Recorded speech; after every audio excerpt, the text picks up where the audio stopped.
the sun goes down, Sacramento lights up. Bold, smart, unpredictable.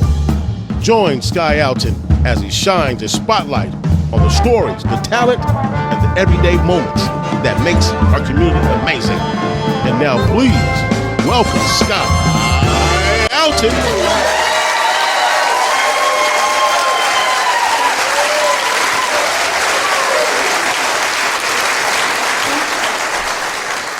Welcome to another episode of Everyday Amazing. Of course, I'm your host, Sky Alton, and tonight's guest does it all. He's a comedian, an actor, a writer, which basically means he's always working or always talking.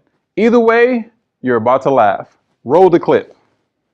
My daughter Sine, EMT training now, about to be 20 next month, doing the, got the career going. You know what I'm saying? No, this is a journey. I'm about to tell you the journey.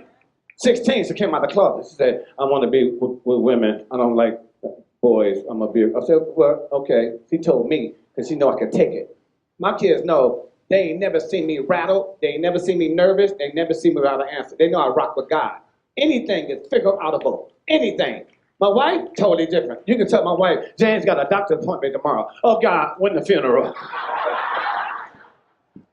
Anything, I come up with any answer. Somebody tell me, needle in the haystack. How you find needle in the haystack? Burn the hay, the needle right there. We gotta go, fuck this shit. She told me she was lesbian.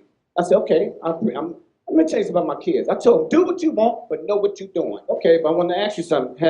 It's an acquired taste. Have you done it? I mean, I like it. I think it's cool, but you might think it tastes tangy. Like a kitchen mitt and some syrup. Yes, that's right. We have Tony Roberts in the building. He's a comedian who brings the funny and a writer who knows how to turn real life into comedy. We will be right back with the comedian's comedian, Tony Roberts. Everyday Amazing with Sky Alton. Ladies and gentlemen, please welcome the amazing Tony Roberts.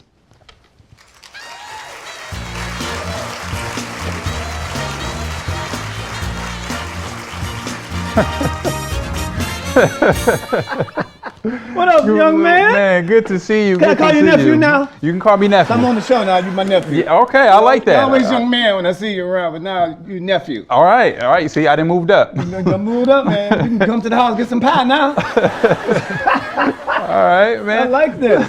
So how you feeling, man? Feeling good. Look at you. You're like David Ruffin grandson. You're like one of the Temptations grandsons. You're sharp. I ain't know it was to a wedding reception. I want something different. Difference is, people did come to see this Otis. I know, man. But I dress like this in court. I don't care. I dress like this anyway. I'm like comfortable. I'm like a Russell Simmons. Okay. No matter what venue I go to, whatever I gotta do, if I can wear a hoodie, if I can wear some sweatpants, I'm wearing it. I'll wear a shirt and tie up here and go to a wedding with sweatpants on. But don't take the pictures but up here. Don't show me. So, you know what I'm saying? That's how you gotta do it. You're gonna be comfortable no matter what. You're gonna be comfortable, dude. I like your look, man. I appreciate that, man. Just sing something for the people. They don't want to hear me sing, man. That was our previous guest. She can sing, So, man, first off, how did you first get into comedy? That's a crazy story, man. I didn't want to be no comedian. I was never a class clown or what. I was too shy for anything, for real. I never was in a play. I was offered to do all that, but if I'm not on the streets and with my boys, we kicking it. Other than that, I ain't getting in front of nothing. Even the only way I go on in front of my family. So I got a bunch of cousins, aunts, uncles, and they go, "Tom, do the thing," and I go out there and crack them up. But as far as, I think when I did, people don't know I did 10 years in the Army before I did comedy. Okay. Right? And so I was out job for job. I came out, I did 3 years regular Army. Mm-hmm. When I came out doing National Guard 1 week in a month. So me and my boys, I would run around with them, kicking in, do my little job.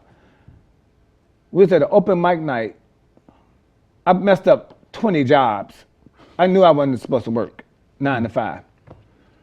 One day, me and my friend was at an open mic night, just drinking and kicking and hanging out. They said, "Who wants 33 minutes of fame? Come on up here. Who want to get it?" He said, "Tom, go up there." I said, "I'm not going on stage. You crazy? You got your damn mind? No. Get that shit." And he said, "I'll give you $50, you go up there." And I needed $50. So I took the $50, went up there, just started talking about him, I ain't had nothing to talk about. I had 2.5 minutes. He went and bought me a little book and said, start writing some stories and I'll go find you some open mic nights.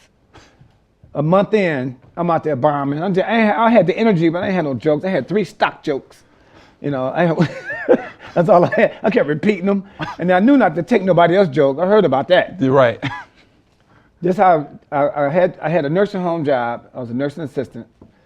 And this one guy came to me after one of my shows at the open mic night. And he said, I'll give you $250 if you could do 5 minutes at a hair show while we tally up the scores.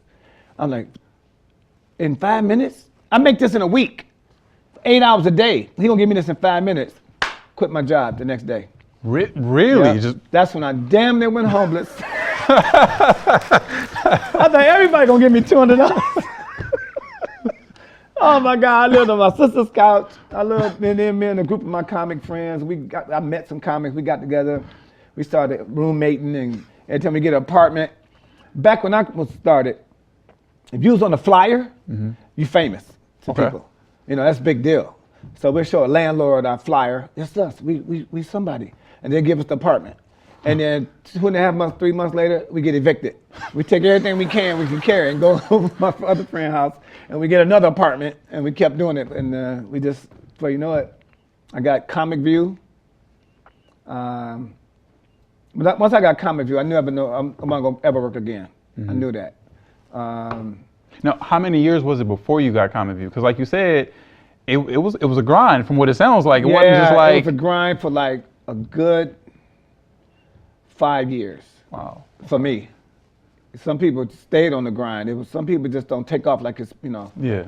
But the grace of God, me and my guy, it was 7 of us hanging out. All we did was hang out and root for each other. And I was the first one got picked to do Comic View in '92. And the very first time I did Comic View like 8 seasons. That was the first time I did it. 2 months before I was supposed to fly to LA and do Comic View, I was playing basketball and popped my Achilles. So I had a cast on for 6 months. So my first time ever on TV, I had a cast on my leg, got crutches. You don't know if you ever seen me on stage. I'm like You're animated. You're moving around. And so I had to put the crutch over there and do everything verbal. I couldn't move. Later that year, they had the award show, the comedy awards. I won Robert Harris Award for the most original comic of the year. I got it in my mama's den right now. I gave it to her. Wow. First time on TV on crutches. I had to be that. I know I can do it without moving, but I felt constricted. I felt restricted. I felt real handicapped. That wasn't your style at the time. No, I need to act it out. Yeah. So, but yeah, I'm the first one in comedy that brought the towel. Everybody, I had to put the towel in my back pocket. And then a few years after that, everybody started doing it. You see people with towels, that came from me. Because I used to sweat. I just run at it. Yeah. You're like the DMX of comedy. You know what? So, I will go with that. Because you're not Print DMX. that. You know what I'm saying? Yeah, because DMX when he performed, he was sweating like crazy, but he would give his all to the show. So that was your comedy. And then I used to wear the big baggy clothes because that was the deal in the '90s and everything. And then I got Def Jam like 6-7 months later and got picked by Def Jam. Okay, can I tell you this story? Yeah. I mimicked my career with the same as LL Cool J's career on Crush Groove. Crush Groove is the old, the old hip hop, how Russell Simmons started, Def Jam and all that. So on the movie, they had all the auditions. They was picking people for auditions. They picking them. You're gonna be on the show. We're gonna sign you. They closed the auditions. LL Cool J came in with one guy, just another dude, and another guy had a big box. And LL Cool J just bulled his way in and started rapping and just started doing it. They said, yo, we closed. He said, give me the beat, box. And he started rapping and everything. It was like, it was hooked. Then they signed him right there. But they closed it. But he still did it. This is how I got Def Jam. Tina Graham is the godmother of comedy. She's the one who used to pick you to go to Def Jam. She had to take you to Bob Sumner, who's the quarterback. He's the guy that says, you got the job. The whole season, 1994, The whole season was booked, but one spot left. So it was 20 guys, no, it was 18 guys in Chicago. It was an audition. She said, you got to get to Chicago. That's a 4-hour drive from Detroit. Get there and meet me there. I want you to audition for the Bob Sumner. I said, okay. So she told me that after that morning. So that afternoon, I got to find a ride. So the manager I had at the time, she drove 100 miles an hour, got me there in 3 hours. By the time I got there, they was on number 16. This is true story, comic number 16. And there was 18 guys. It was 18 guys. Everybody done went up except 2 other guys. So she said, Bob, this is Tony Roberts. This is the one I'm telling you about. He said, I know, yeah, but we got so many people already went up. We only got 2 more left, maybe next year, maybe next time. She said, no, he walked up and she was pulling on him and like she was like, you know. Listen, like, yeah, check you out don't the guy, understand. yeah. You gotta watch him. And he was like, you know what? And I had no confidence when he said it. He said, you know what, just go on up there, give me about 8 minutes tops, and then just whatever, you know, see whatever. That's how it was. So he's dismissed. Like, So go ahead and do your thing. And I gotta yeah. dismiss this confidence, this broken confidence that he done put on me and go up there. So I went up there, true story, I think I did almost 7 minutes. But when I was going at it, because I'm real quick, so I was hitting him from the jump. And I see him doing something, he wasn't even listening. And then all of a sudden he looked up like this. Like everybody was laughing at something. He looked up and blah, blah, blah, blah, blah. Gave me the spot that night. So everybody else had to wait for Carpet, but he was like, you got it. I took the spot that night. He wasn't even gonna look at me. That is crazy. I'm bad. LL. That is crazy. And then I moved to New York and it took off. I made my name right there. What's crazy about that story too is because you out here killing, everybody else laughing, but the dude that you trying to impress ain't even paying attention. You ain't paying attention. Ain't even paying attention. So for you to stay focused and still be in the zone, Yeah. and still, you know what I mean? Because, but that second joke, I'm thinking like, by the second joke, I brushed it off. I said, you know what? I'm gonna do what I do, and everybody else gonna see. Because they didn't tell you who they picked. They just come to you later on. But he told me that night, we already picked you. So I couldn't tell none of the other comics. Because they would have been like, no, hell no. Right. Like somebody would grab the mic, hey, they picked him. He ain't even from here. He from Detroit, you know. But everybody knew. Everybody that was auditioning knew. It was undeniable. They knew who I was. Yeah. You know, those were my friends Yeah. in comedy. They know they worked with me before. They know when I got in the mic, it was a possibility, a good one that I was gonna get it, and I got it. But that's God. Yeah. You can't block God. They No. tried. Yeah, man. Yeah. Got to New York and did Def Jam. 6 months later, moved there, and I knew a few comics there. You know, like Rob Stapleton, Talent. These are that was doing it. Yeah. Everybody was. They were hot. When out there, fit right in. And then that's where you go get your training from. Yeah. Go to New York, it's like boxing, like one of Mayweather's boxing gyms. If you Okay. want to box, you go there. To hone your craft. If you can make it in New York. If you then can make them laugh, you on. And I Okay. stayed out there like 7 years, Just, and I was hitting them. And yeah, man, everything else through prayer. I just kept going at it. Just kept going at it. no, that's just a amazing story for like how you broke into the industry. Yeah. You know, and we're gonna touch more on that and more about your career. But before we do that, man, I hate to do this, but we got to take a quick break. We're gonna take a break. Yeah, and we'll be right back. When we come back, I'm gonna have that suit on. We'll be right back after these messages. My name is Eliza Deed with Speak Out Oak Park, and you're watching Everyday Amazing with Sky Alton. Welcome back to the show. We got the amazing, funny Tony Roberts. Listen, y'all bad. couldn't hear it, but he was making me laugh all through the break. My bad. Man, so okay, before we went to break, we were talking about how you knew that you made it in the grind and the work that you put in New York. And then tell me about have you ever told a joke that completely bombed? And what did you learn from that? And how did it shape your experience and how did you get better from that? You know what? I can't remember if I had a joke that bombed. I can't remember that. I really can't. that I got some that bombed, but I can't think of one now. That damn. But I can tell you a joke that I almost regret I did. Okay. Cause some people laughed, some people didn't, but then everybody thought it was funny, I think. But I caught flack over it. Okay, the last season of Comic View was in New Orleans. Okay. Right, 2 weeks before Katrina, and we did the finale. They picked the best of the best. We out there doing our thing. So I get on stage. So I said, "Hey, I'm from Detroit, Michigan, home of Rosa Parks, our pioneer." And it's like, Detroit, Rosa Parks. I said, "That's right. Yeah, I met her a couple of times. She getting old. She wrote a book called What Bus?" Right? Look at you. So wait a minute. Is this the deal? 2 months after that, almost 2 months after that, she passed away. That's when just before she passed away, right? So Comic View still, when they edit everything, you know. So I figure like, before it aired, they're gonna probably take that out. That's Rosa Parks. Right, exactly.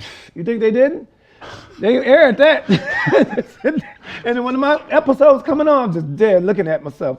And they say, Rosa Parks. I said, oh man. And that followed you. Soon before the show even went off, I had get all kind of calls. How dare you?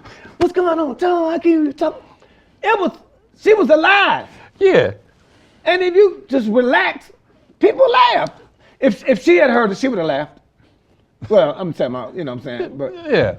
I had to tell my mama that. God, she's like, that's what pioneers are, baby. You know though, I once heard Trevor. I went to a show, saw Trevor Noah, and he once said, with comedy, with jokes, there's a formula where it has to do with time and tragedy, right? Like in comedy. So when a tragedy happens, you need a certain amount of time. Right. Equals comedy, right? So after, of course, when initially something bad happens, you can't touch it just yet, right? Because things still mourning, right? Yeah. But after a certain amount of time, that tragedy, you can use that as comedy. Yeah. Right? Yeah. And so, with the Rosa Parks thing, it was just not enough time had went by. Because people will be like, you hear that now, and it's, like it's. I did it first, then she passed away. So she was alive. That's true. That's true. I don't think I wouldn't have did it 2 months after she passed away. I wouldn't even did nothing like that. But I didn't know she was even sick. I don't know if she was sick, but she was old. How could you, And it goes with the memory. I got old people in my family that they call me, what's the column? They call them, you know what I'm saying? So, yeah. But that's the one that I can't think of a joke that bombed for me. And the only reason I say that is It's been a few. Everybody got a few. Sometimes it's what you learn from that. And you've been doing this so long that for you, it's probably hard to recall. But some of the young ones, sometimes they can tell you like, oh man, I did my first show and it was so bad that what I took away from that is this. But the thing about me is, it ain't always with me. I've heard fans say this. It ain't about what I said, it's how I say it. People like the way I'm talking. I'm always agitated or something. I'm the victim. Cause I talk about my family, like you can see a whole hour of me right now. It's about my family and my friends, or my in-laws and my family back in Detroit. It's always family, and I got so much. When I'm on stage, I'm just telling true stories. I'm just twist them a little bit, exaggerate to make them funnier. But yeah, everybody know all my family knows somewhere in my set they in there. And they don't care. Now, okay, so with that being said, has that ever gotten you in trouble at home? Whether it be like, family members saying like, hey man, I saw your set and you could have warned me you was going talk about me like that. Or even your wife where like, it's funny, and she knows it's all in comedy, but maybe you get your toast in the morning, it's a little burnt, and it's like, well, that joke last night, No, not like that. No. I got calls. Okay. Like I got a thick sister, I got sisters, and I did a joke about when she wore that zebra dress, and she was stretching the zebra dress, stripes so thin. By 11:30, she's like a referee. Oh, see. And I got a couple of calls. You lucky it was I wasn't even talking about you. I just. I got sisters too, man, and you lucky it was just calls, because had they been like where they can drive over there, she would have been at your house. Yeah. But they always come to my show. They know I'm talking about them. They know I just don't say no names. You know, I always talk about my family. I do this whole bit about my whole family crazy. I got an uncle spell the wrong word in front of the kids. He go, we need to go to the CAR and do the cocaine. You spelling the wrong word. They know car. Now they know cocaine. Yeah, but my uncle know. He knows who I'm talking about. See, okay. I never say names. That's a good way to go about it. You do that. So you mentioned family, man, and you know, tell me a little bit about how important your wife is to you, because she's your road manager, My right? road manager, Like, so yeah. speak to me a little But bit. see, I about never knew that I was going to even. This is how we met. I did a show up here at the Memorial Auditorium, and a friend, comic that knew her, introduced me to her. So I didn't see her. That's in like an 02. I didn't see her again. I didn't come back up here again until 08. And I came to a show again at the down off J Street down there, Harlow's. Okay, yeah. It was a little show for a friend. Went down there, and she was there. And I was like, oh, I remember her. Hey, and we just somehow connected immediately. And all the friends was around her and everything. So I just started visiting up here and moved from Burbank. I told my agent I'll be an hour away, and I came up here and dude, it changed my whole life. Told me I was on the run. I had to have a girl, and almost. My thing was I had a girlfriend somewhere. I've had girlfriends everywhere. That's how you grew up in comedy. That's the man. That's how you get down. So when I met her, we got to dating. Been together like 18 years. Wow. I haven't so much kissed a woman since. I've got friends, got girls talk to me, and we kick it, we take pictures, but nothing. That's how you, man. God changed my life, man. She introduced me to her. The road manager I had when I met her, I called him stealing money from me, and she kind of noticed it for me, and so then I fired him. So then some cities she wanted to go to, she'll just come out because go to Miami, New York, and shop and all that. So she was waking me up to do the interviews. She'll make sure I have this and that. I said, why don't you do the road manager thing? Just, we get along good. Yeah. So she's been doing it for like 9 years now, something like that. But the thing about it is, a lot of comics ask me about what's the formula? How do you have your wife on the road? Y'all get along, because you think about it is you got to let her leave her alone, let her do her. And then when she actually do something, if she sees something has to be done, just do it. Unless it's totally crazy, you don't want to do it, you let her know. Because ultimately, I'm the boss. But if you do a good job, let me tell you, my wife's my road manager, my agent, Tamara Goins, from Oakland, hard. Now she's one of the top agents in Hollywood. My producer, Valerie Benning, lives in Atlanta. 3 women run my career, and it's on fire. If you want something done right, let a woman do it. But they're gonna get on your nerve up to the eyebrows. You're gonna be right here, wanna do cigarettes and cocaine. And they mean, they all mean. They hard women. They ain't no prissy. They boss ladies. And they be telling me, I be telling them, I'm on the flyer. You don't be telling me what to do. Right. I end up doing it. But it's my career, I'm telling you, the benefit of they it. will hang up on a church if I'm lowballed, too low. And they know we do charity events too, but 3 women run your career and they tough, you got to take it. But look at me, I'm out there. I'm never without a gig. I had to take weekends off. I'm never off.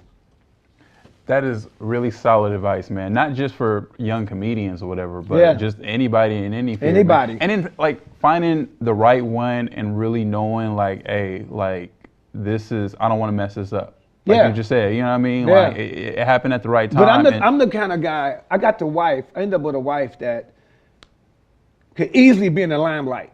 She don't like the limelight. Some wives or some girls want to be the front and just be all on the red carpet. My wife would skip all that. She about the business.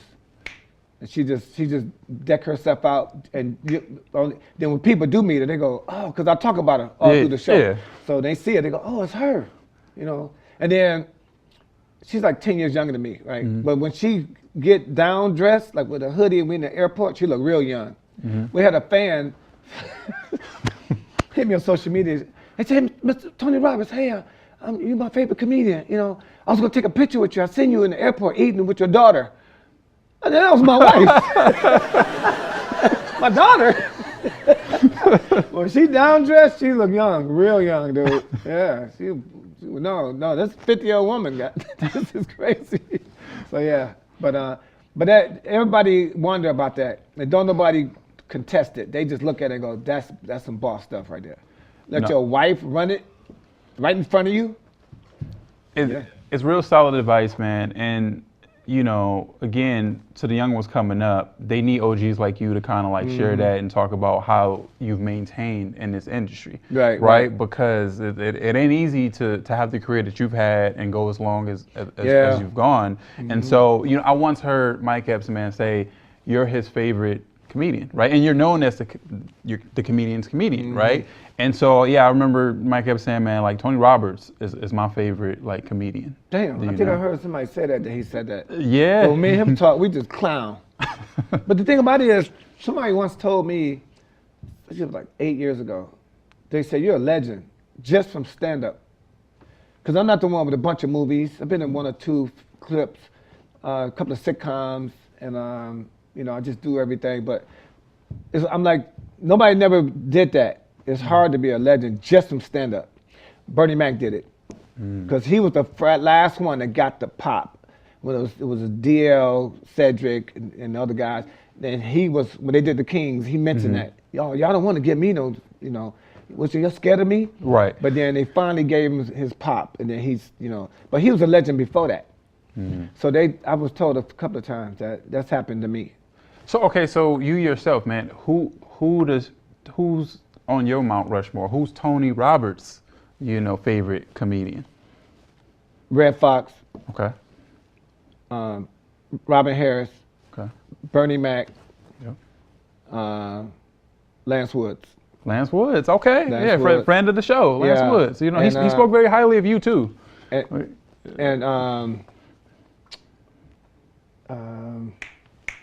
you're probably too young to, Robert Townsend.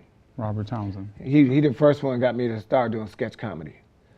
Because I do sketches. Me and Lan, you see our social media, we just constantly write sketches.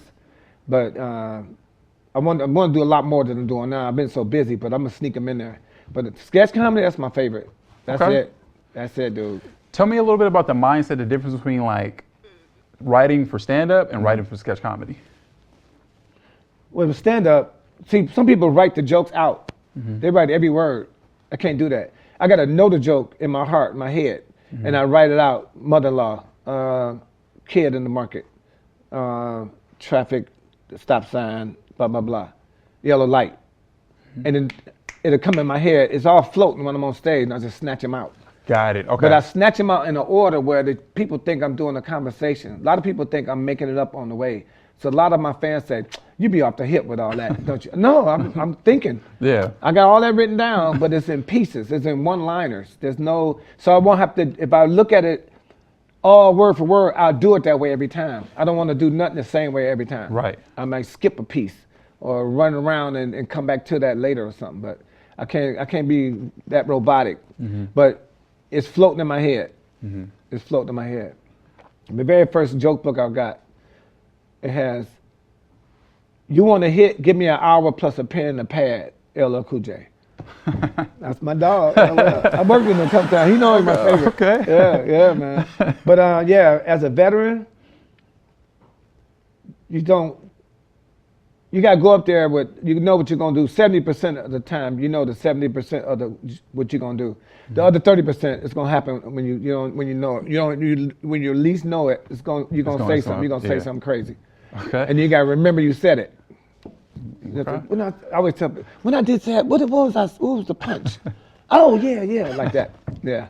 So, yeah, I've been doing it too long to worry about it now. Yeah. So, and then when you write for sketch comedy, what's the process like? You got to have the ending first. Okay. You got to have the ending, first. and then you can get to the ending. Okay. Sketch comedy. You know where you want to go. It's just like, okay, now how do I want to say when I got, like, what's the journey? Yeah. So right now I'm working on a bit called See and Say, where I'm doing the jokes and it's happening around me. I like that. And actors come in and out while I'm saying it. And then I'm in a couple of scenes and I'm still doing it with the crowd. But then I say, shoot. And it's all, the first one is called, the series is Faith. My whole slogan is Faith, Family, Funny. That's the order of my life. Faith, Family, Funny. So I'm going with the faith first. I'm doing 30 minutes. I'm gonna do it at the Guild Theater. Okay. And I'm gonna just have a crowd tell them what I'm doing and just start doing it. And then people just be coming in and it's gonna be ridiculous. Okay, man, I like that. It's gonna be ridiculous, dude. I can't wait to see that, Yeah, man. man, I'm gonna be invite there. you. Yeah, I'm gonna be there, man. Every show. So you'll just hear let me about know. it. You'll hear about it. Man, so before we let you go, man, because you know we're running overtime. You know we on TV, so you know they start talking about, hey man, Yeah, you're holding up yeah. other shows. Stop crying. I like to play this game where I have you pull a card, and you know you're gonna read the question, answer it, and it just somehow is a way of letting the audience get to know you a little bit better. I ain't got no control over the cards, but it always seems to work out. Now what's gonna happen? I'm gonna pull a card and do what with it? You just gonna read the question and just answer it. Okay. All right. If you could spend a week with any TV family, what would you choose? Any TV family? Any TV family. How old the TV? How old? It's up to Martin. you. Okay. I had to, yeah. I got one live downstairs from Martin, and I'm gonna come in there and just be a part of. Cause I think I'll hit Sinead. I don't know. I can be drunk, though. I don't even drink, and I gotta be drunk. I think I hit Sinead just on the, in the hallway acting a fool. Tony Roberts, third floor. You know what I mean? Like, I know. Fifth, Yeah, he said, "Bro, man, you on the third floor." You know. and I do this. Yeah, I think Martin, man. That'd be fun. Yeah. Yeah, man, that's a good one. It's funny that you say that because that's who he had the most influence on me and my career. If you see my show's growing over the years, and one of my openings was because of the old Martin opening. Right. You know, right. and you know, I really wanted to, and you know, on the show, he eventually had a talk show. He's radio, you know, and I started in radio, right, and I had a talk show, you know, Word on the Street and stuff like that. So. And it's funny that you mentioned that because for me, that's one of the people who inspired me a lot to do what I do. But you know, what else for? I want to add on. Yeah, go ahead. And I'm a big I Love Lucy fan. Okay, I was a yeah. kid. I mean, she is the genius. Her and Carol Burnett. If I was on that set with them, just like when you say the family, a TV family, I want to be living with Lucy and Ricky. Man, I'm telling you, man, just put me in. Let's say I'm home. Because, man, I'm telling you, I Love Lucy and Carol Burnett. It's no more women doing it like that no more. Like boss ladies just really taking over like comedy like that. Man, it's some actresses doing that. Right. They got some good roles, some good silly actresses, sharp. But the grind was back in the day, back in the 70s, man. That's when the grind was heavy. I used to be glued to the TV. I didn't know I was gonna be a comedian, but my family knew. My aunt told me, I was sitting on the porch. I'll never forget this. I was 9 years old, I think 8. She said, you know what? You're gonna be different. Something about you, you're gonna be something. I don't know what it is. I don't know what it is, but something about you. She told me that like 4 times. So you just, something about you is just, you're not like the rest of them. And I'm the only one in my family ended up doing comedy. And she knows, when I told her, when I got Def Jam, I called her, I said, remember you told me that? She said, yeah, I always tell people that watch him, watch him. I thought she meant I'm gonna go to prison. Watch him. So Watch him get locked up. You different, you gonna steal. That's funny. Well, I want to thank you again, you know, for just giving me your time, man, and coming on the show and sharing your story. I mean, you are a legend. You're an icon. Appreciate it, bro. And you know, just to have someone like you on the show, man, means a lot to me. Because, like I said, I was watching Comic View back in the day when it was you, Bruce, and you know, all these legends and icons. It make us feel old when somebody come to me, a straight grown person say, "Oh, I was a kid. I was had to sneak and look at you on Comic View." I said, "Don't say that to nobody." Well, I was watching you guys because I was trying to wait for BT Uncut to come on. You know what I mean? Oh, really? Yeah. I don't know if you remember Need that. something to do. Yeah, that. So, You crazy? you know, parents think you asleep. You turn the TV back on or whatever. You turn it on low or whatever. Definitely. I remember that. But Thank you again. And before I let you go, man, just tell the audience and the people out there where they can support and watch your your stand up and watch upcoming shows. Just give me your socials. Oh yeah, I'm and old everything. school. I got a lot of stuff in the projects on the burner, but just follow me on Facebook, Instagram, across the board. Everything is Tony T. Roberts. If you're looking for me, Tony T. Roberts. If you don't put the T in the middle, you're gonna get an old white guy, and he just died 2 years ago, but he still got his page up. Just follow me, man. You'll find out what I'm doing. You follow me on YouTube and everything. Tony T. Roberts. All right. Well, thank you again, Mr. Roberts, for coming on the show. Appreciate you, brother. And to the people out there, thank you again for all the support. I hope you enjoyed this episode as much as I did. And until next time, I'll see you then. I'll be here with Mr. Roberts.